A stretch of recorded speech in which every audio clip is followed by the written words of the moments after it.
नमस्ते, सलाम, greetings from citizen health. और आज हमारे साथ पीपल्स हेल्थ इट मैटर्स की सीरीज में फिर से हैं एक बार डॉक्टर मनीष सिंह, जो कि एसोसिएट प्रोफेसर हैं डिपार्टमेंट ऑफ कम्युनिटी मेडिसिन के।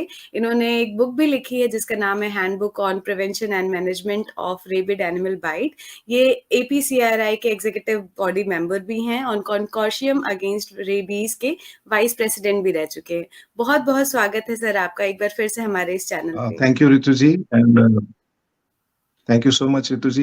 मैं IAPSM और सिटीजन हेल्थ चैनल के लिए बहुत बहुत आभारी हूँ कि आपने मुझे फिर से एक मौका दिया एक बहुत ही इम्पोर्टेंट टॉपिक पे बात करने के लिए। और मैं आशा करता हूँ कि जो हमारे व्यूअर्स हैं उनको हमारा ये जो इंटरेक्शन वो अच्छा लगेगा। बिल्कुल सर। और आज एक इम्पॉर्टेंट टॉपिक पे ही हम लोग बात करना चाह रहे हैं कि जैसे जिस तरह से ये नंबर ऑफ पेट्स रखने की प्रथा बढ़ती जा रही है ना, हम लोग और थोड़ा ज्यादा एनिमल लवर होते जा रहे हैं। तो ये टॉपिक बहुत ही रेलेवेंट है हमारे बात करने के लिए। आज हम रेबीज पे बात करेंगे और जैसा कि हम लोग डिस्कस कर ही चुके हैं कि सर ऑलरेडी बहुत कुछ जानते हैं रेबीज के बारे में, तो थोड़ी सी जानकारी आज हम लोग उनसे लेंगे। सर शुरू करते हैं अपना ये सेशन पहले इसी सवाल से कि रेबीज क्या होता है और कैसे होता है। तो रेबीज जो है ये एक वायरल डिजीज है, जो एक वायरस रेबीज वायरस उससे होती है। और ये 100% जानलेवा 100% जो फैटल डिजीज है और एक जूनोटिक डिजीज है जो बेसिकली जानवरों से मनुष्यों में होती है। और ये जो हमारे वार्म ब्लडेड एनिमल्स होते हैं, पर्टिकुलरली जो मैमल्स होते हैं, उनमें ये पाई जाती है। ये दुनिया भर में लगभग 150 से भी अधिक देशों में जो है प्रेजेंट है। और लगभग सारे जितने भी हमारे महाद्वीप हैं, कॉन्टिनेंट्स हैं, उनमें रेबीज के केसेस मिलते हैं। सिवाय अंटार्कटिका के, भारत में भी ऑलमोस्ट ऑल ओवर इंडिया ये केसेस रिपोर्ट होते हैं, सिवाय अंडमान निकोबार आइलैंड्स और लक्षद्वीप आइलैंड्स के। और दुनिया भर में लगभग अगर देखें तो सालाना लगभग 60,000 डेथ्स रिपोर्टेड हैं इसकी वजह से, जिसका 60% डेथ्स जो होती हैं वो एशिया से रिपोर्ट होती हैं। और उन 60% जो एशिया में रिपोर्ट होती है उसका भी 60% जो है इंडिया में रिपोर्ट होती है। तो लगभग इंडिया में भी 20,000 डेथ रिपोर्टेड हैं पर ईयर रेबीज के वजह से। और ज्यादातर ये जो रेबीज के केसेस होते हैं वो डॉग बाइट की वजह से होते हैं। तो 97 to 98% केसेस जो होते हैं वो रैबिड डॉग जो होता है उसके बाइट से होते हैं। और कुछ जो 2-3% है बाकी, जैसे कैट हो गया या आपकी जो मॉन्की बाइट हो गया, या और जो मैमल्स हैं, काउज हो गए, इनके बाइट से भी केसेस होते हैं। अच्छा, तो अगर डॉग बाइट हो जाए तो क्या करना चाहिए सर? मतलब फर्स्ट प्राइमरी ट्रीटमेंट क्या है इसका? तो जैसे ही अगर कोई डॉग बाइट का केस आता है या जो भी डॉग बाइट का इंसिडेंस होता है, तो सबसे पहला हमें जो काम करना है वो है उसका जो प्रिलिमिनरी फर्स्ट एड करना है।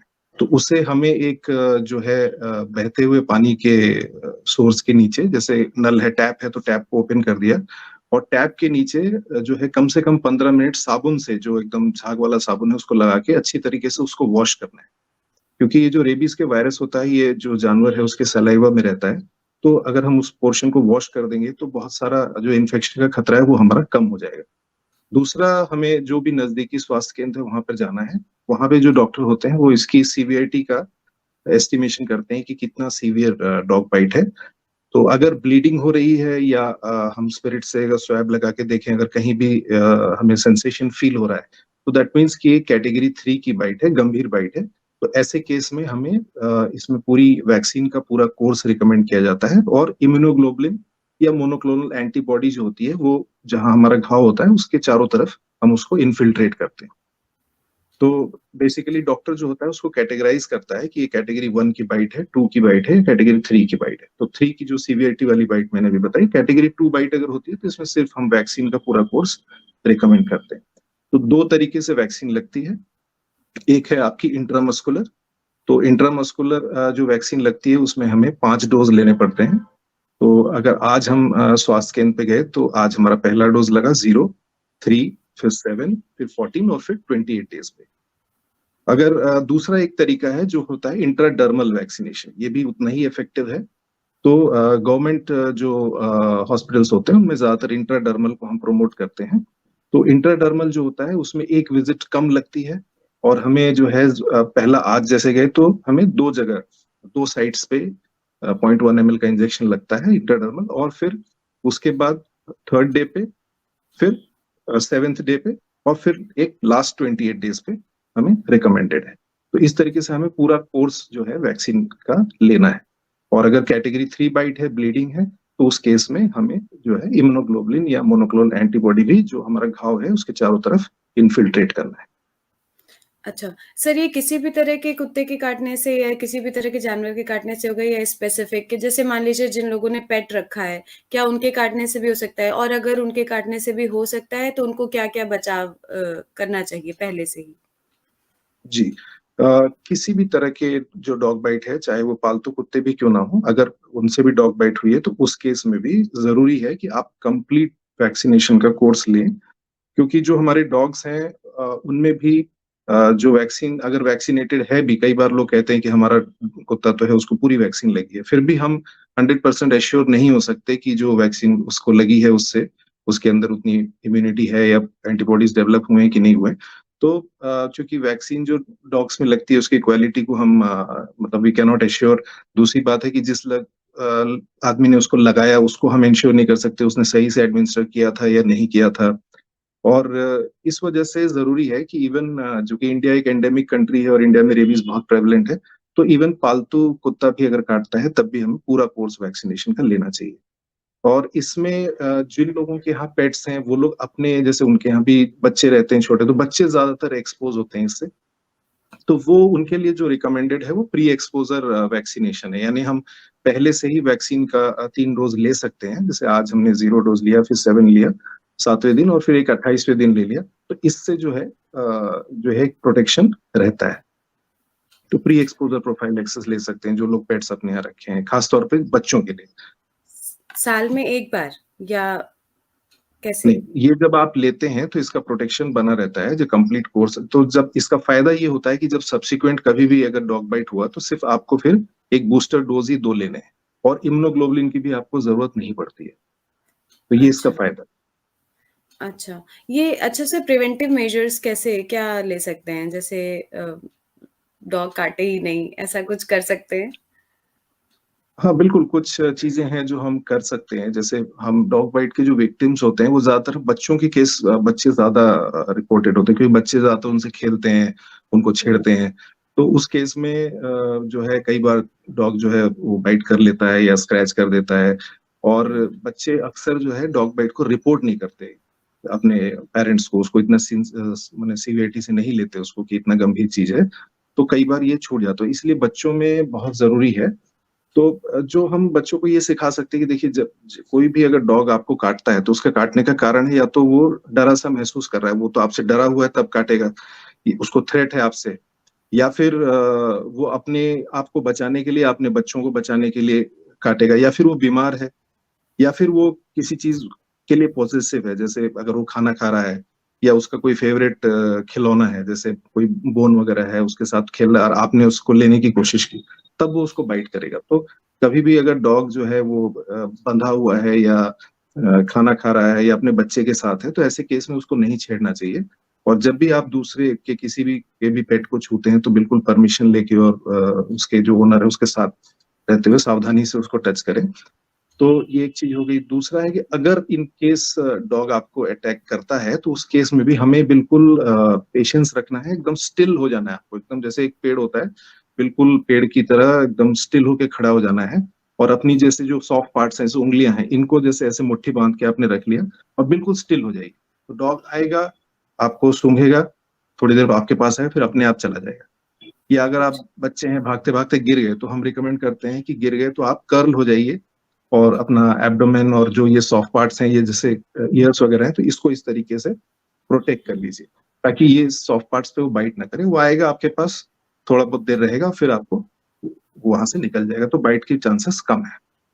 तो इस तरीके कुछ हम प्रोटेक्टिव चीजें कर सकते हैं। साथ में बच्चों के लिए तो रिकमेंडेड है कि अगर वो पेरेंट्स चाहें तो उन्हें प्री एक्सपोजर प्रोफाइल एक्सेस दे सकते हैं। अच्छा। इस पे कोई ज़्यादा रिस्क में रहता है, कोई ऐसा एज ग्रुप या कोई ऐसा जो ज़्यादा रिस्क पे रहता हो रेबीज़ के लिए? जैसे जो लोग लैब में काम करते हैं रेबीज वायरस पे, वो हो गए, या फिर हमारे जो वेटनेरियंस हो गए, या जो फॉरेस्ट डिपार्टमेंट के लोग हो गए जो वाइल्ड लाइफ जानवरों से माने उनका संपर्क रहता है, या ज़ू में जो काम करते हैं वो हो गए, पेट ओनर्स हो गए, या हुँ। फिर जॉगर्स हो गए जो सुबह रनिंग वगैरह करते हैं, तो उन वो भी रिस्क रहते हैं, क्योंकि जब वो भागते हैं तो कई बार जो डॉग होता है उसका एक प्रे इंस्टिंक्ट होता है, तो भागती हुई चीज को देखता है तो उसके पीछे दौड़ता है। तो ये लोगों को थोड़ा सा रिस्क ज्यादा रहता है। बाकी वैसे तो सारे एज ग्रुप सभी ससेप्टेबल है, बट इनको थोड़ा सा ज्यादा रिस्क रहता है। अच्छा सर, एक अगर मान लीजिए प्रेग्नेंट लेडी है कोई, उसको काट लिया किसी कुत्ते ने, तो उसको ये सारे वैक्सीन्स, क्योंकि उसमें तो बहुत सावधानियाँ देनी पड़ती हैं, तो ये सारे हम्म। वैक्सीन्स वो प्रेग्नेंट लेडीज़ भी ले सकती है या नहीं ले सकती है? बिल्कुल ले सकते हैं। रेबीज की वैक्सीन जो है वो 100% सेफ है। और हुँ। रेबीज जो बीमारी है वो 100% जानलेवा है। अगर एक बार किसी को रेबीज हो जाए तो उसका कोई भी ट्रीटमेंट नहीं है। तो सिर्फ हम इसकी पेनफुल डेथ को अवॉइड कर सकते हैं, बाकी हमारे पास उसके प्रिवेंशन के लिए कुछ भी, मैंने उसको प्रोटेक्ट करने के लिए कुछ भी नहीं है। तो इसलिए रेबीज वैक्सीन जरूर से लेना चाहिए, और ये 100% सेफ है, इससे कोई फर्क नहीं पड़ेगा। अच्छा सर, बस जाते-जाते एक लास्ट सवाल आपसे, नेशनल कंट्रोल रेबीज़ प्रोग्राम के बारे में कुछ बताइए sir? National rabies control program है वो 2000, जो हमारा 12th 5 ईयर प्लान था 2014 टू 17, उसमें लॉन्च हुआ था। तो इसका जो मेजर ऑब्जेक्टिव यही है कि इसमें दो कंपोनेंट्स हैं, जैसे ह्यूमन कंपोनेंट एक है और एक आपका एनिमल कंपोनेंट है। तो ह्यूमन कंपोनेंट में यही है कि हमें पब्लिक में इसके प्रति अवेयरनेस लानी है, ताकि पब्लिक अवेयर हो कि अगर डॉग बाइट का केस होता है तो कहाँ पे रिपोर्ट करना है, कंप्लीट वैक्सीनेशन का कोर्स लेना है, खुद को कैसे बचाना है अगर इस तरह की कोई एपिसोड होता है। दूसरा जो डॉग वाला कंपोनेंट है उसमें है कि जैसे एनिमल बर्थ कंट्रोल मेजर्स लेने हैं, ताकि डॉग की पॉपुलेशन का सर्वे हो और उसका उसको जो है डॉग की पॉपुलेशन को कंट्रोल में रखा जा सके, प्लस डॉग वैक्सीनेशन। तो डॉग वैक्सीनेशन जो है अभी हमारा टारगेट भी कि एंड 0 डेथ बाय 2030। तो ह्यूमन में जो हमारे बीच जो डॉग मीडिएटेड रेबीज होता है उसकी डेथ्स को हमें जीरो करना है। तो डॉग्स का वैक्सीनेशन बहुत जरूरी है। जो पेट ओनर्स हैं उनका रेस्पॉन्सिबल ओनरशिप ऑफ पेट्स बहुत जरूरी है। तो ये कुछ स्ट्रेटजीज हैं जो नेशनल रेबीज कंट्रोल प्रोग्राम में है, जिससे तहत हम रेबीज के जो बर्डन है हमारी कंट्री में उसको कम करने की कोशिश कर रहे हैं। ओके सर, बस एक लास्ट छोटा-सा सवाल मेरे दिमाग में आया है कि लोग बोलते हैं कि डॉग के नाखूनों से भी अगर लग जाए तो इंजेक्शन वगैरह या वैक्सीन वगैरह लेना चाहिए, ये मिथ है या सच है? नहीं, बिल्कुल सच है। क्योंकि जो डॉग्स होते हैं ना वो अक्सर आप देखेंगे अपने पंजों को ना वो अपने सलाइवा से जी हुँ, उसको चाटते रहते हैं, और उसको अपने जो सलाइवा होता है उससे भिगोते रहते हैं, तो जो उनका नाखून है उसके नीचे जो है वायरस हुँ, रह सकता है।